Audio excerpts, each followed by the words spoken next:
வணக்கம். ஜெம் செய்திகளுக்காக நான் உங்கள் ஸ்நேகப்பிரியா. இந்திய நேரப்படி இரவு 8:30 மணி செய்திகள். முதலில் ஜெம் தலைப்பு செய்திகளை காணலாம். உலகளாவிய மந்த நிலையிலும் இந்தியா தொடர்ந்து விரைவான பொருளாதார வளர்ச்சி கொண்ட நாடாக உள்ளது. மஸ்கட் நகரில் நடைபெற்ற நிகழ்ச்சியில் பெருமிதம் தெரிவித்தார் பிரதமர் நரேந்திர மோடி. தமிழகத்தில் மொத்தம் 98 லட்சம் வாக்காளர்கள் நீக்கம். வரைவு வாக்காளர் பட்டியலை வெளியிட்டார் தமிழக தலைமை தேர்தல் அதிகாரி அர்ச்சனா பட்நாயக்.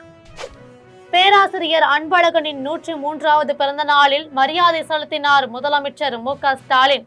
கழகத்தின் தொடர் வெற்றிகளையே அன்பழகனுக்கு அஞ்சலியாக உரித்தாக்குகிறேன் என முதலமைச்சர் மு.க.ஸ்டாலின் பதிவு. திருச்சியில் ஒரே குடும்பத்தை சேர்ந்த 4 பேர் விஷம் அருந்தி உயிரிழப்பு. சூடான் நாட்டில் டில்லிங் பகுதியில் துணை ராணுவ படையினர் தாக்குதல் நடத்தியதில் பொதுமக்கள் 16 பேர் உயிரிழப்பு. இனி விரிவான செய்திகளை காணலாம். உலகளாவிய மந்த நிலையிலும் இந்தியா தொடர்ந்து விரைவான பொருளாதார வளர்ச்சி கொண்ட நாடாக உள்ளது என மஸ்கட் நகரில் நடைபெற்ற நிகழ்ச்சியில் பிரதமர் நரேந்திர மோடி பெருமிதம் தெரிவித்துள்ளார். பிரதமர் நரேந்திர மோடி ஜோர்டான், எத்தியோப்பியா மற்றும் ஓமன் ஆகிய 3 நாடுகளுக்கு அரசுமுறை சுற்றுப்பயணம் மேற்கொண்டுள்ளார். அதன் ஒரு பகுதியாக முதலில் ஜோர்டானுக்கும் பின்னர் எத்தியோப்பியாவிற்கும் பிரதமர் நரேந்திர மோடி சென்றார். 2 நாடுகளுக்கான பயணம் முடிந்ததும் ஓமனின் மஸ்கட் நகருக்கு சென்றடைந்த அவரை அந்நாட்டு துணை பிரதமர் சயீத் ஷிஹாப் பின் தாருக் அல் சையத் விமான நிலையத்திற்கு நேரில் சென்று வரவேற்றார். அதன் பின்னர் பிரதமர் நரேந்திர மோடி ஓமனில் அந்நாட்டு சுல்தான் ஹைதம் பின் தாரிக்கை சந்தித்து இருதரப்பு உறவுகள் பற்றி முழு அளவில் விரிவான பேச்சுவார்த்தையில் ஈடுபட்டார். அப்போது வர்த்தகம், எரிசக்தி, கடல்சார் பாதுகாப்பு மற்றும் மக்களுடனான உறவு போன்றவற்றில் வலுவான ஒத்துழைப்புடன் செயல்படுவதற்கான வழிகாட்டுதல்களை உள்ளடக்கிய கூட்டு அறிக்கை ஒன்றையும் 2 நாடுகளும் வெளியிட்டன. அதனைத் தொடர்ந்து மஸ்கட் நகரில் இந்திய வம்சாவளியினர் பங்கேற்ற கூட்டத்தில் பிரதமர் நரேந்திர மோடி கலந்து கொண்டு உரையாற்றினார்.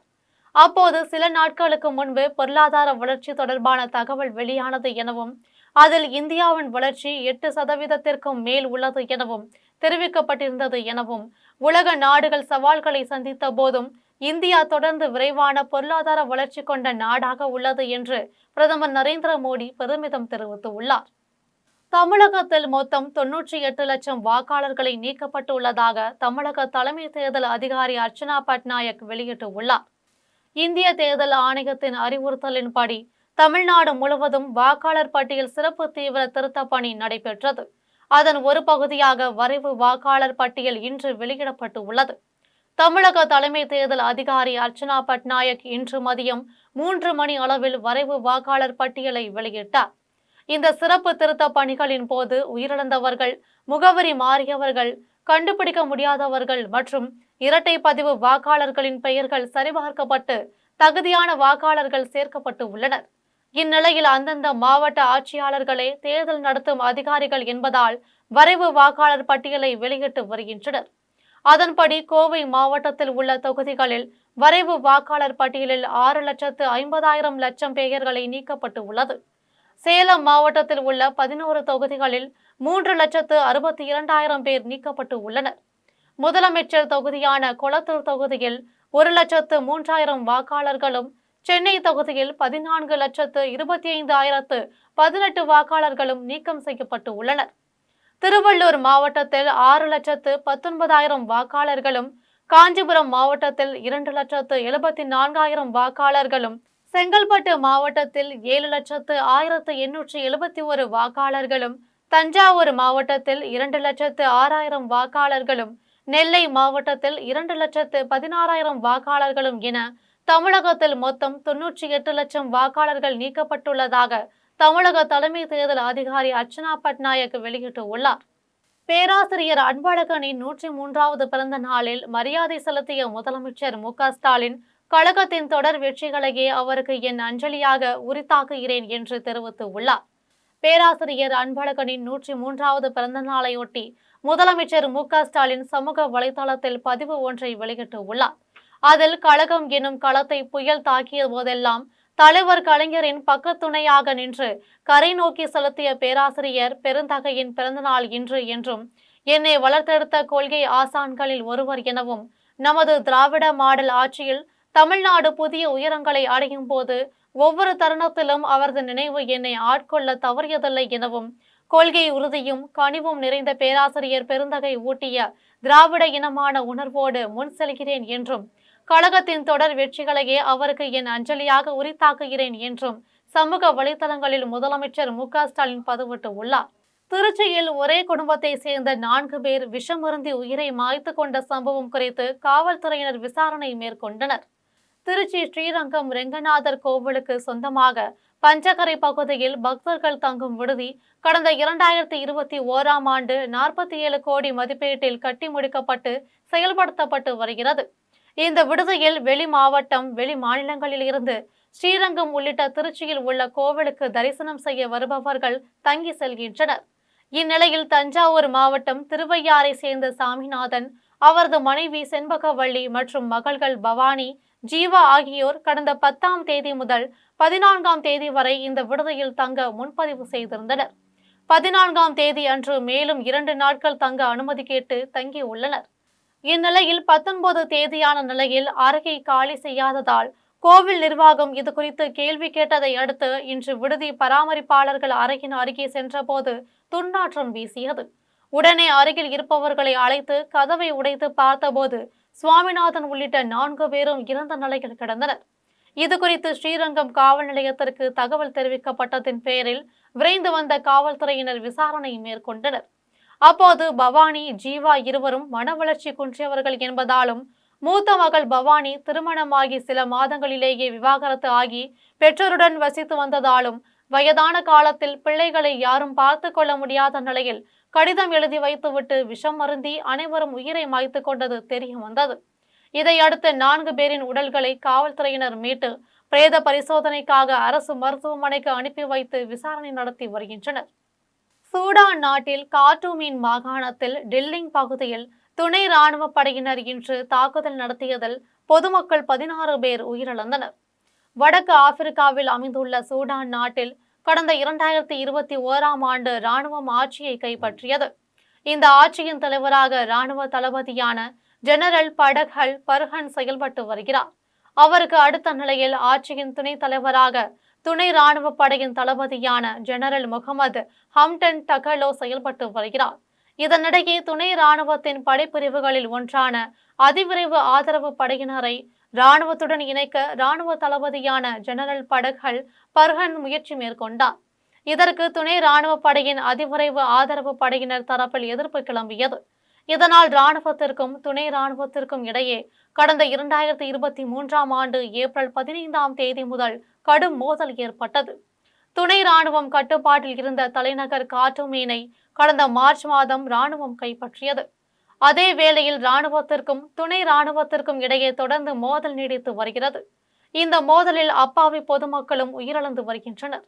இந்நிலையில் அந்நாட்டின் தெற்கு கார்ட்டூமின் மாகாணம் டில்லிங் பகுதியில் துணை ராணுவ படையினர் இன்று தாக்குதல் நடத்தியதில் பொதுமக்கள் 16 பேர் உயிரிழந்தனர். கரூரில் 41 பேர் உயிரிழந்த துயர சம்பவம் தொடர்பாக தேசிய பேரிடர் மேலாண்மை உறுப்பினர்கள் சிபிஐ அதிகாரிகளுடன் சேர்ந்து ஆய்வு செய்தனர். கரூரில் கடந்த செப்டம்பர் மாதம் 27ஆம் தேதி தமிழக வெற்றி கழக தலைவர் விஜய் பங்கேற்ற கூட்டத்தில் கூட்ட நெரிசலில் சிக்கி 41 பேர் உயிரிழந்தனர், 100 பேர் காயமடைந்தனர்.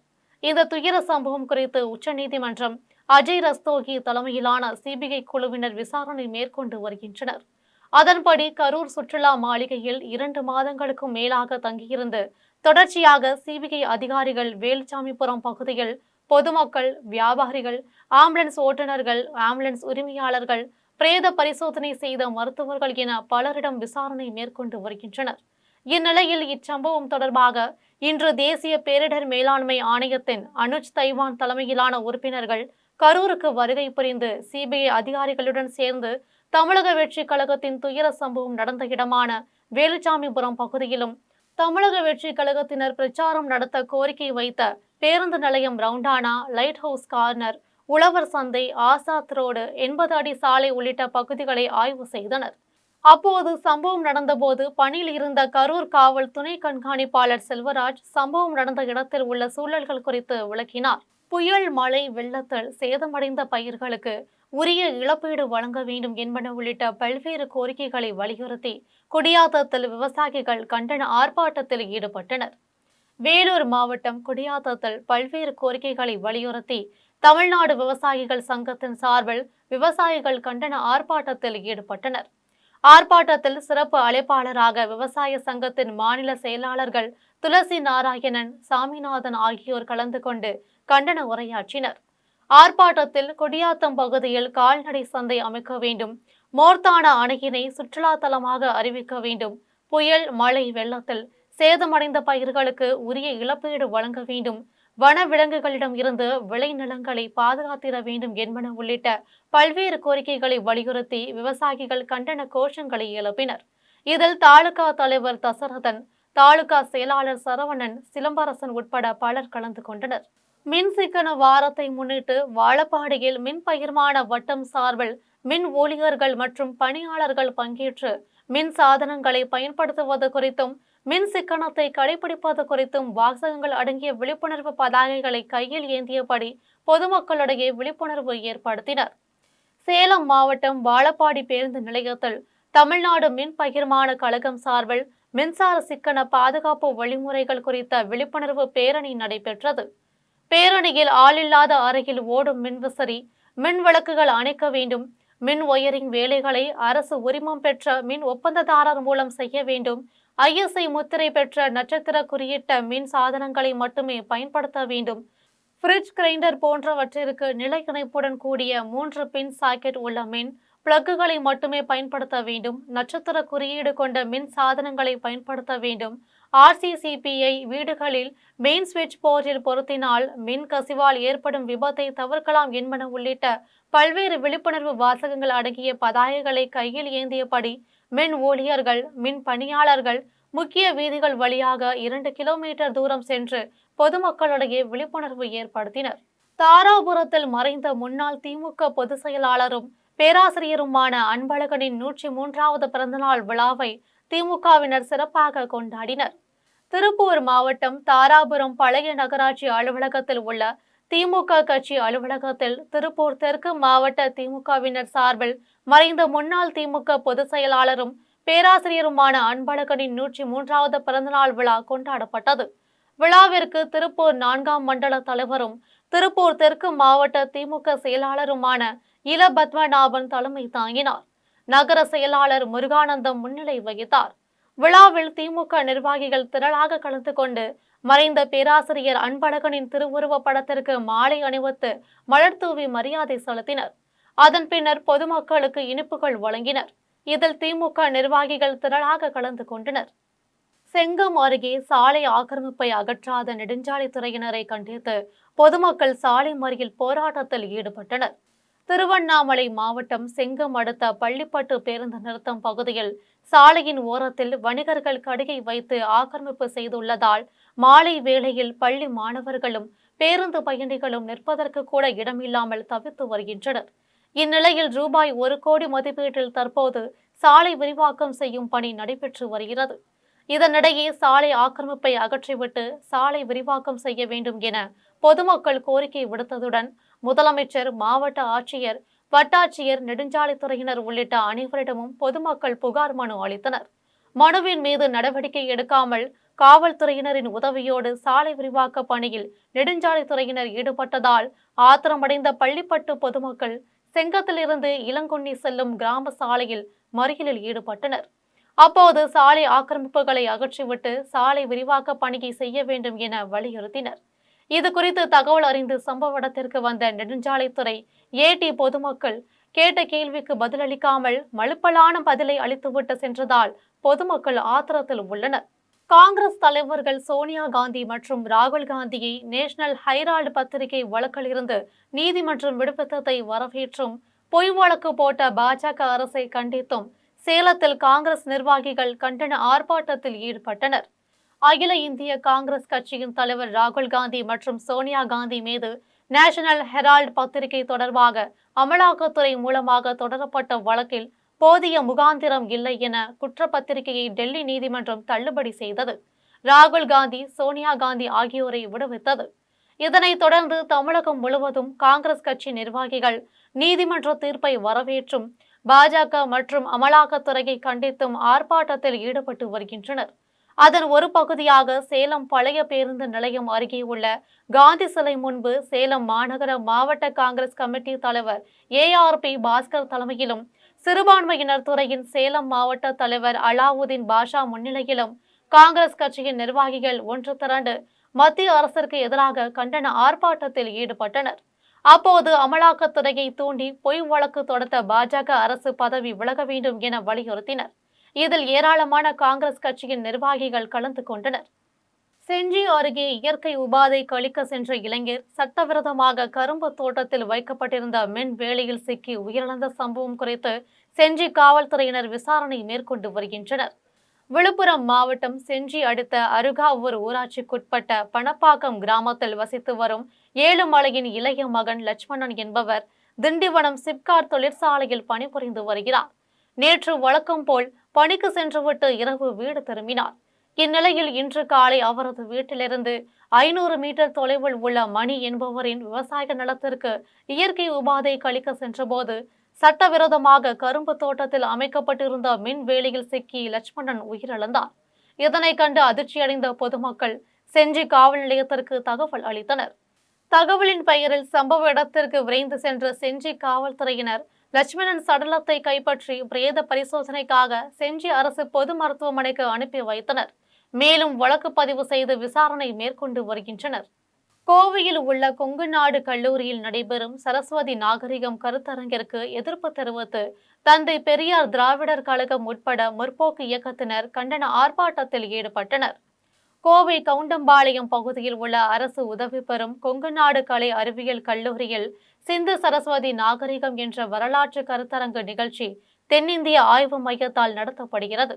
கருத்தரங்கில் தமிழக ஆளுநர் RN ரவி உட்பட பலர் கலந்து கொண்டனர். இந்நிலையில் பவர் ஹவுஸ் பகுதியில் தந்தை பெரியார் திராவிடர் கழகம் உட்பட முற்போக்கு இயக்கத்தினர் கருத்தரங்கிற்கு எதிர்ப்பு தெரிவித்து ஆர்ப்பாட்டத்தில் ஈடுபட்டனர். அப்போது வரலாற்றில் சரஸ்வதி நாகரிகம் என்ற ஒன்று இல்லை என்றும் சிந்து சமவெளி நாகரிகம்தான் முதன்மையானது என்றும் உண்மையை மறைக்கும் விதமாக கருத்தரங்கு நிகழ்ச்சி நடைபெறுவதாக குற்றம் சாட்டி கண்டன முழக்கங்களை எழுப்பினர்.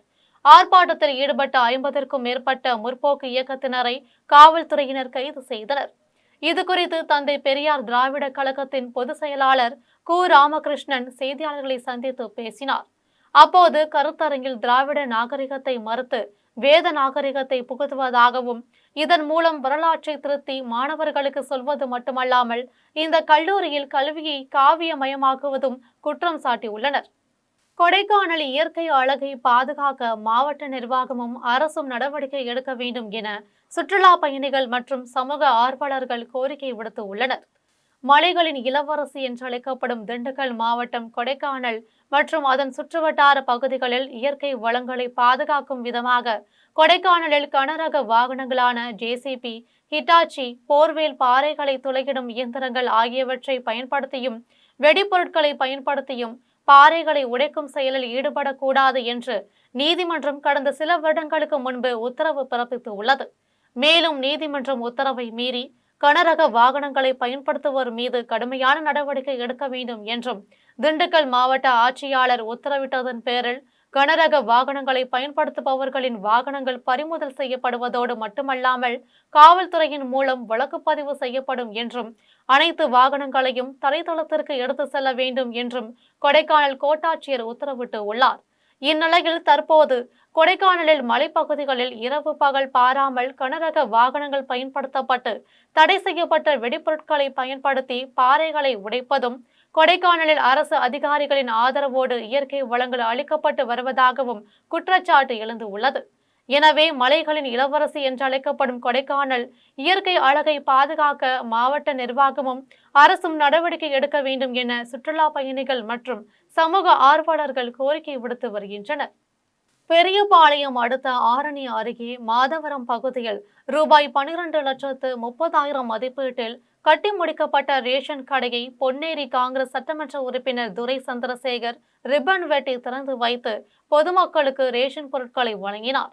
திருவள்ளூர் மாவட்டம் ஆரணி அடுத்த போந்தவாக்கம் ஊராட்சியில் 1500க்கும் மேற்பட்ட மக்களும் ஊராட்சிக்கு உட்பட்ட மாதவரம் கிராமத்தில் 300க்கும் மேற்பட்ட குடும்பத்தினரும் வசித்து வரும் நிலையில் இப்பகுதி மக்கள் ரேஷன் பொருட்களை வாங்குவதற்கு போந்தவாக்கம் பகுதியில் உள்ள ரேஷன் கடைக்கு நீண்ட தூரம் நடந்து சென்று சிரமப்பட்டு வருகின்றனர். தங்கள் பகுதியில் ரேஷன் கடை கட்டித்தர வேண்டும் என சட்டமன்ற உறுப்பினர் துரை சந்திரசேகரிடம் கோரிக்கை வைத்திருந்த நிலையில் அனைத்து கிராம அண்ணா மறுமலர்ச்சி திட்டத்தின் கீழ் 2023 முதல் 2024 நிதியாண்டில் ரூபாய் 12,30,000 மதிப்பீட்டில் கட்டிடம் கட்டி முடிக்கப்பட்டு அதன் திறப்பு விழா நடைபெற்றது. விழாவில் சிறப்பு அழைப்பாளராக பொன்னேரி காங்கிரஸ் சட்டமன்ற உறுப்பினர் துரை சந்திரசேகர் கலந்து கொண்டு ரிப்பன் வெட்டி குத்துவிளக்கு ஏற்றி வைத்து மக்கள் பயன்பாட்டிற்காக ரேஷன் கடையை திறந்து வைத்து முதல் விற்பனை தொடங்கி வைத்தார். அதன் பின்னர் பொதுமக்களுக்கு இனிப்புகளையும் வழங்கினார். விழாவில் கூட்டுறவு சார்பதிவாளர் இளையராஜா, கூட்டுறவு சங்க செயலர் பாஸ்கரன், ஊராட்சி செயலர் சுப்பிரமணி, விற்பனையாளர் ரேகா, மீஞ்சூர் காங்கிரஸ் வட்டார தலைவர் அத்திப்பட்டு புருஷோத்தமன் உட்பட பொதுமக்கள் பலர் கலந்து கொண்டனர். தனது சொத்தை தனக்கே தெரியாமல் கிரயம் செய்து கொடுத்ததாக பத்திரப்பதிவுத்துறை மற்றும் நில அளவைத்துறை அதிகாரிகள் மீது நடவடிக்கை எடுக்க வேண்டும் என வலியுறுத்தி தாராபுரம் வருவாய் கோட்டாட்சியர் அலுவலகத்தில் பாதிக்கப்பட்ட செல்வராஜ் போராட்டத்தில் ஈடுபட்டார். திருப்பூர் மாவட்டம் தாராபுரம் பகுதியை சேர்ந்த செல்வராஜ் என்பவர் தனது சொத்தை தனக்கே தெரியாமல் கிரயம் செய்து கொடுத்ததாக பத்திரப்பதிவுத்துறை மற்றும் நில அளவைத்துறை அதிகாரிகள் மீது குற்றம் சாட்டியதுடன் அதிகாரிகள் மீது நடவடிக்கை எடுக்க கோரி தாராபுரம் வருவாய் கோட்டாட்சியர் அலுவலகம் முன்பு கண்ணில் கருப்பு துணி கட்டிக்கொண்டு செல்வராஜ் ஆர்ப்பாட்டத்தில் ஈடுபட்டார்.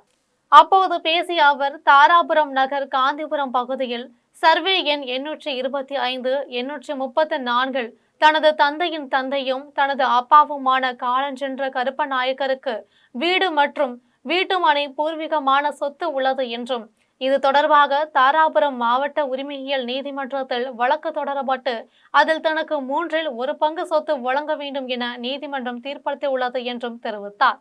மேலும் நீதிமன்ற தீர்ப்பு வழங்கப்பட்டு 7 ஆண்டுகளாகியும் தனது பங்கு நிலத்தை அளவீடு செய்து அத்து காண்பிக்காமல் நில அளவைத்துறையினர் தொடர்ந்து காலம் தாழ்த்தி வருவதாகவும் நில அளவீடு செய்ய தேவையான கட்டணத்தையும் செலுத்தியுள்ள நிலையில் பல ஆண்டுகளாக அதிகாரிகள் அலட்சியமாக நடந்து வருவதாகவும் செல்வராஜ் தெரிவித்தார். மேலும் பத்திரப்பதிவுத்துறை மற்றும் நில அளவைத்துறை அதிகாரிகள் மீது வருவாய் கோட்டாட்சியர் தலையிட்டு நடவடிக்கை எடுக்க வேண்டும் என செல்வராஜ் கோரிக்கை விடுத்தார்.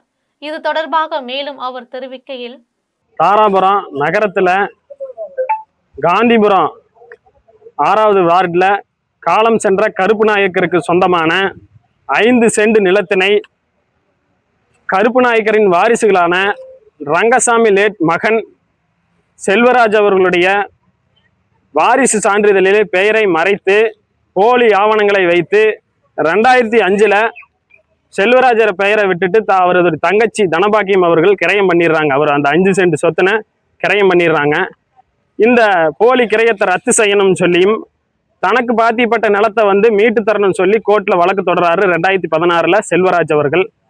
இந்த வழக்கு 2018 செல்வராஜுக்கு பாத்திப்பட்ட நிலத்தினை உடனடியாக அளந்து அளவீடு செய்து செல்வராஜுக்கு ஒப்படை செய்யணும்னு சொல்லி நீதிமன்றத்தில் 2018 தீர்ப்பு அறிவிக்கிறாங்க.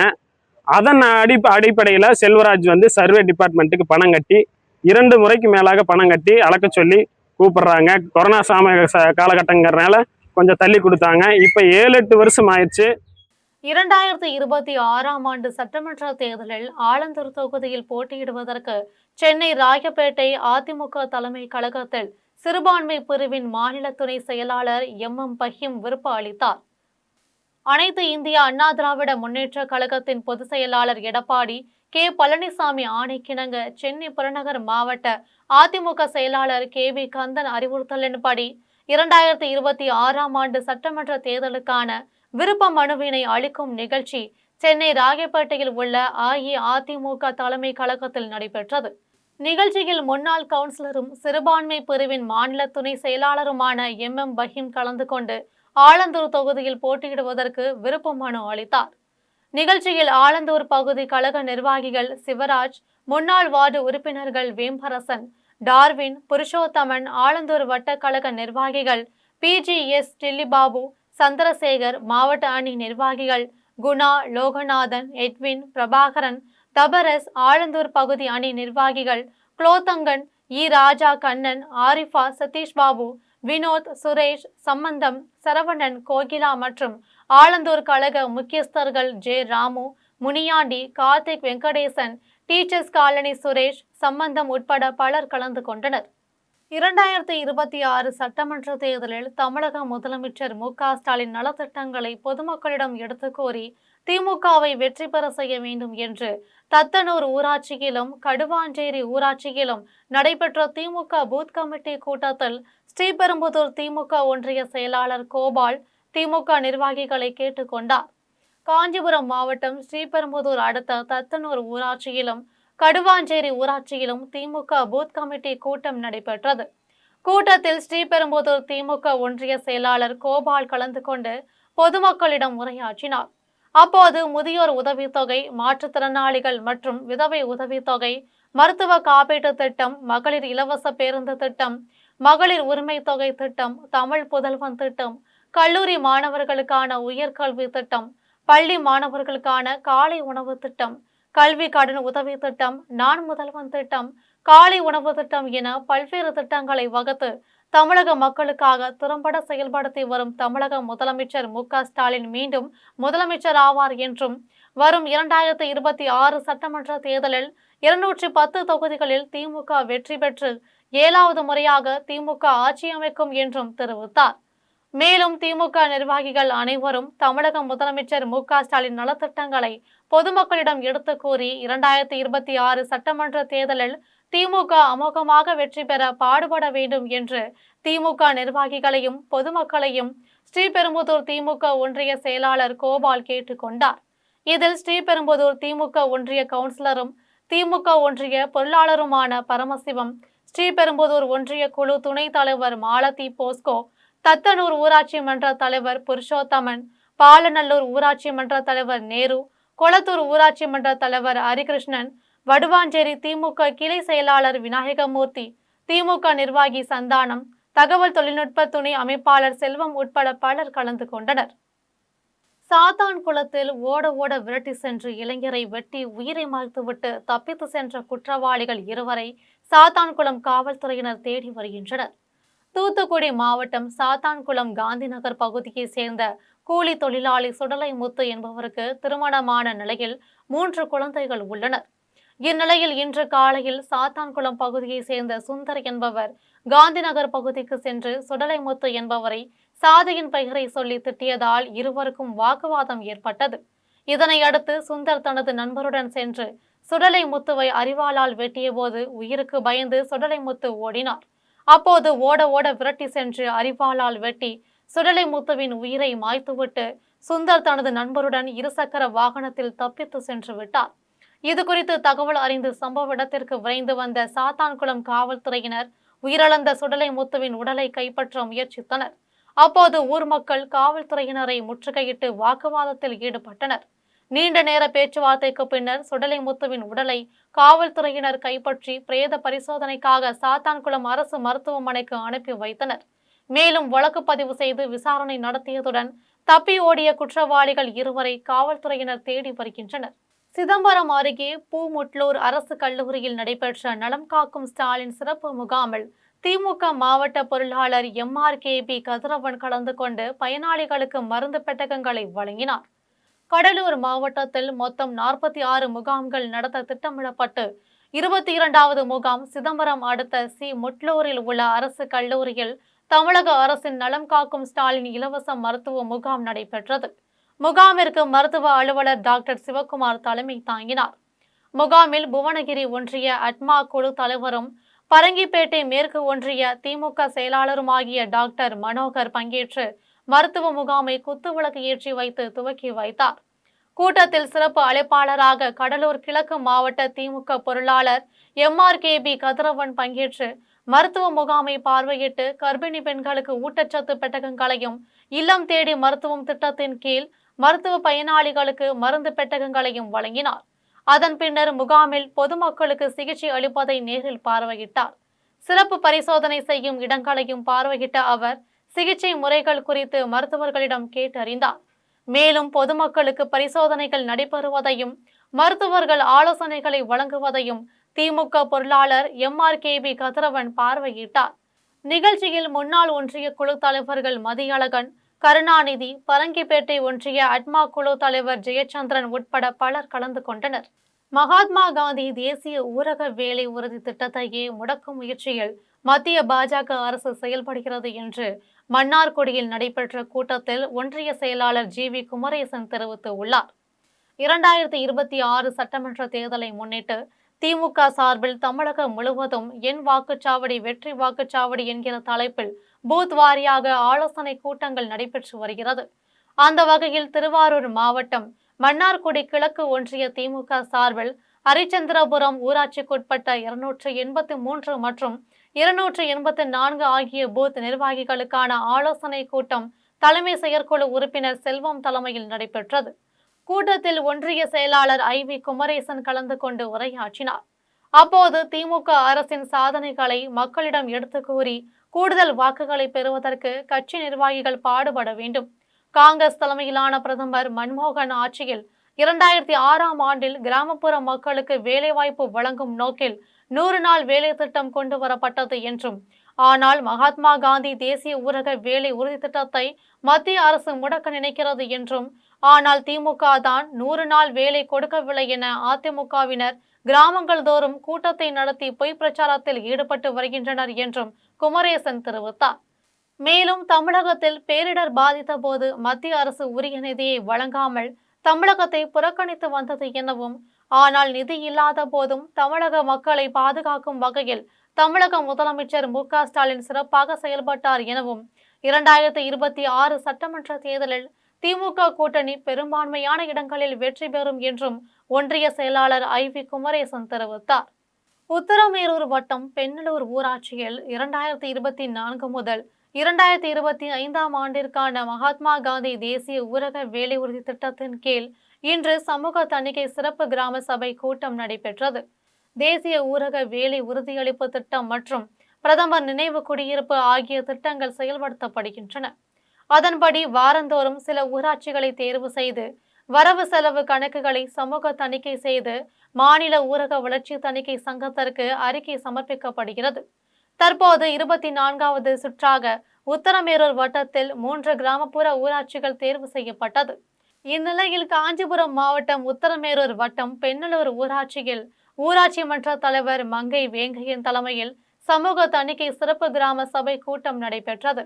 கூட்டத்தில் பெண்ணலூர் ஊராட்சியின் நிறை குறைகளை பொதுமக்கள் முன் சமர்ப்பிக்கப்பட்டது. கூட்டத்தில் வட்டார வளர்ச்சி பயிற்றுனர் ஜெயபால், ஓவர்சியர் அசோக், ஊராட்சி செயலர் ராஜி ஆகியோர் பங்கேற்று பொதுமக்கள் முன்னிலையில் 100 நாள் சம்பந்தமான சமூக பணிகள் வாசிக்கப்பட்டு ஒப்புதல் பெறப்பட்டது. கூட்டத்தில் எத்தனை பயனாளிகள் 100 நாள் வேலை திட்டத்தில் உள்ளனர், எவ்வளவு தொகை பயனாளிகளுக்கு வழங்கப்பட்டு உள்ளது, எந்தெந்த பணிகளுக்காக மனித சக்தி பயன்படுத்தப்பட்டது, மக்கள் தொகை அதிகம் உள்ள பகுதி வாரியாக பணிகள் பகிர்ந்தளிக்கப்பட வேண்டும் என்பன உள்ளிட்ட பல்வேறு தீர்மானங்கள் நிறைவேற்றப்பட்டது. கூட்டத்தில் ஊரக வளர்ச்சித்துறையினர், உள்ளாட்சி பிரதிநிதிகள், வார்டு கவுன்சிலர்கள் உட்பட பலர் கலந்து கொண்டனர். ஸ்ரீபெரும்புதூரில் ஓம் ஸ்ரீஹரி ஹரிஹரசுதன் யாத்திரை குழுவினர் ஸ்ரீ ஐயப்ப சுவாமிக்கு பொது பூஜை நடத்தி வழிபட்டனர். காஞ்சிபுரம் மாவட்டம் ஸ்ரீபெரும்புதூரில் ஓம் ஸ்ரீஹரி ஹரிஹரசுதன் யாத்திரை குழுவினர் ஐயப்பனுக்கு 18ஆம் ஆண்டு பொது பூஜை நடத்தினர். பூஜையின் முன்னதாக ஹரிஹரசுதன் ஐயப்ப சாமியை யானை ரதத்தில் ஊர்வலமாக எடுத்து சென்றனர். அதன் பின்னர் யாத்திரை குழுவினர் மற்றும் பொதுமக்கள் ஐயப்ப சுவாமிக்கு பால், நெய், இளநீர், சந்தனம், திருநீர் ஆகியவற்றால் அபிஷேகம் செய்யப்பட்டது. அதன் பின்னர் சிறப்பு அலங்காரத்தில் ஐயப்ப சுவாமிக்கு சிறப்பான பூஜை செய்து வழிபட்டனர். சிறப்பு பூஜையில் கலந்து கொண்ட அனைத்து பொதுமக்களுக்கும் ஐயப்ப சாமி பக்தர்களுக்கும் அன்னதானம் வழங்கப்பட்டது. பூஜையில் அங்காளம்மன் பூசாரி கபாலி, இந்து முன்னணி ராஜிபாலன் சிவா மற்றும் ஐயப்ப சுவாமி பக்தர்கள் என்பன உள்ளிட்ட ஏராளமான பொதுமக்கள் கலந்து கொண்டு ஸ்ரீ ஐயப்பனை வழிபட்டனர். மதுராந்தகம் சூரக்குட்டையில் அமைந்துள்ள ஸ்ரீ லட்சுமி நரசிம்ம சுவாமி திருக்கோவிலில் அனுமன் ஜெயந்தி உற்சவ விழா வெகு விமர்சையாக நடைபெற்றது. செங்கல்பட்டு மாவட்டம் மதுராந்தகம் சூரக்குட்டை பவர் ஸ்டேஷன் சாலையில் ஸ்ரீலட்சுமி நரசிம்ம சுவாமி திருக்கோவில் அமைந்துள்ளது. இக்கோவிலில் அனுமன் ஜெயந்தியை முன்னிட்டு 21 அடி உயரத்தில் பிரதிஷ்டை செய்யப்பட்டு உள்ள அனுமன் சிலைக்கு அதிகாலையில் சிறப்பு பூஜைகள், திருமஞ்சனம், வெண்ணெய் காப்பு அலங்காரம் ஆகியவை சிறப்பாக நடைபெற்றது. முன்னதாக பக்தர்கள் 108 பால்குடம் சுமந்து முக்கிய வீதிகள் வழியாக சென்று கோவிலை வந்தடைந்து அனுமன் சிலைக்கு பாலபிஷேகம் செய்தனர். அதன் பின்னர் தீப தூப ஆராதனை நடைபெற்றது. இதில் திரளான பக்தர்கள் கலந்து கொண்டு ஸ்ரீ லட்சுமி நரசிம்ம சுவாமியையும் அனுமனையும் வழிபட்டனர். அனுமன் ஜெயந்தி விழாவில் கலந்து கொண்ட பக்தர்களுக்கு அன்னதானம் வழங்கப்பட்டது. மீண்டும் ஜெம் தலைப்பு செய்திகள். உலகளாவிய மந்த நிலையிலும் இந்தியா தொடர்ந்து விரைவான பொருளாதார வளர்ச்சி கொண்ட நாடாக உள்ளது. மஸ்கட் நகரில் நடைபெற்ற நிகழ்ச்சியில் பெருமிதம் தெரிவித்தார் பிரதமர் நரேந்திர மோடி. தமிழகத்தில் மொத்தம் 98 லட்சம் வாக்காளர்கள் நீக்கம். வரைவு வாக்காளர் பட்டியலை வெளியிட்டார் தமிழக தலைமை தேர்தல் அதிகாரி அர்ச்சனா பட்நாயக். பேராசிரியர் அன்பழகனின் 103வது பிறந்த நாளில் மரியாதை செலுத்தினார் முதலமைச்சர் மு.க.ஸ்டாலின். கழகத்தின் தொடர் வெற்றிகளையே அன்பழகனுக்கு அஞ்சலியாக உரித்தாக்குகிறேன் என முதலமைச்சர் மு.க.ஸ்டாலின் பதிவு. திருச்சியில் ஒரே குடும்பத்தை சேர்ந்த 4 பேர் விஷம் அருந்தி உயிரிழப்பு. சூடான் நாட்டில் டில்லிங் பகுதியில் துணை ராணுவ படையினர் தாக்குதல் நடத்தியதில் பொதுமக்கள் 16 பேர் உயிரிழப்பு. இத்துடன் ஜெம் செய்திகள் நிறைவடைகின்றன. மீண்டும் ஜெம் செய்திகள் இரவு 12 மணிக்கு. உடனுக்குடன் செய்திகளை காண gemlive.tv என்ற இணையதளத்தில் இணைந்திருங்கள். நன்றி, வணக்கம்.